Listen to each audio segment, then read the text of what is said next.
I had a lunchbox growing up. It was a Transformers lunchbox, and I remember Optimus Prime being on there, and it was awesome. And when you open it up, I had a He-Man thermos, and I had a Lunchable meal right next to my lunch ticket, because in addition to having lunch, I had a lunch ticket that I would bring to school every day, and then I would sell the lunch ticket so I can buy ice cream later on.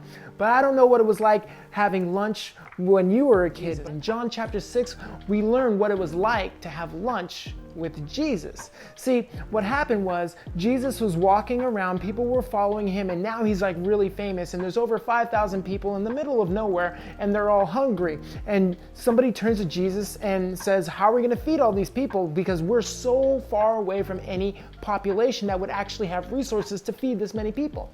And Jesus sits them down and he asks Philip, hey Philip, what should we do? There's all these people. And Philip's like, whoa, his eyes get as big as pizzas. And he's like, I don't know what we're going to do, because it would take literally a half a year's wages to feed this many people. And right as Philip is done saying that, Andrew shows up and he brings this little boy. See, Andrew is known for bringing people to Jesus. After all, Andrew did bring his brother to Jesus, and they're both his disciples. But Andrew brings this little boy with this little lunch to Jesus. And how many of you know that a little lunch in the hands of a big God goes a very long way? And then once Jesus takes the lunch, he blesses it, he breaks it, and then he sends it off to his disciples. And guess what happens? That little lunch turns into a very satisfying meal for over 5,000 people. And then after everyone is satisfied, there's extra. There's basket loads filled with extra. And Jesus sits down with his disciples and he declares this. This is what I want you to hear. He says, I am the bread of life. Whoever comes to me will never go hungry, and whoever believes in me will never be thirsty.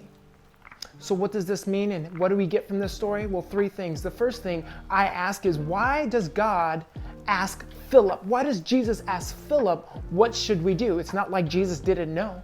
Because the reason why Jesus asks Philip is the same reason God asks us, what should we do? Because whatever God is going to do to save humanity, he always involves his creation.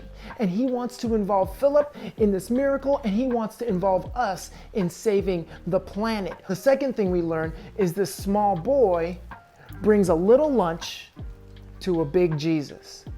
And I realize that we're all like this little child. And we all have a little lunch to give to Jesus, because this lunch represents our time, our treasures, and our talents. And whether we offer God a lot or a little, it's still a little lunch.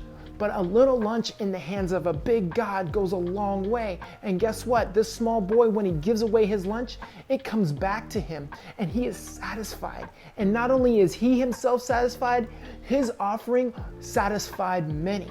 And I believe that when we give our time, our talents, and our treasures to Jesus, it goes a long way and it satisfies others, and we ourselves will be satisfied. And that's exactly why Jesus says, I am the bread of life. I am the bread of life. Whoever comes to me will be satisfied. So I got a couple questions. I got two questions and a benediction. The first question is, what is in your lunchbox that you can give to God by serving others today? Maybe it's your time. You might know some people who are feeling lonely in this season. Go ahead, FaceTime them, call them, let them know that you remember them. Or maybe it's your treasures. Maybe you're supporting a nonprofit organization and you're tempted to not. Continue to support that organization, or continue to support local businesses in the area. The second question that I want to ask is, how can you be a part of the solution when it comes to saving humanity today? Three things. 1, you can post content that points to Jesus. Number 2, you can stay at home. Number 3, you can offer your excess to your neighbors around. Maybe your neighbor needs some toilet paper. How about you ring them up and drop some off at their doorstep? And lastly, may I leave you with this.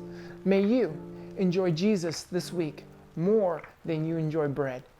I love you and I'm praying for you. And if you have a prayer request, just drop them in the DMs and I can't wait to see them. Hasta la bye-bye.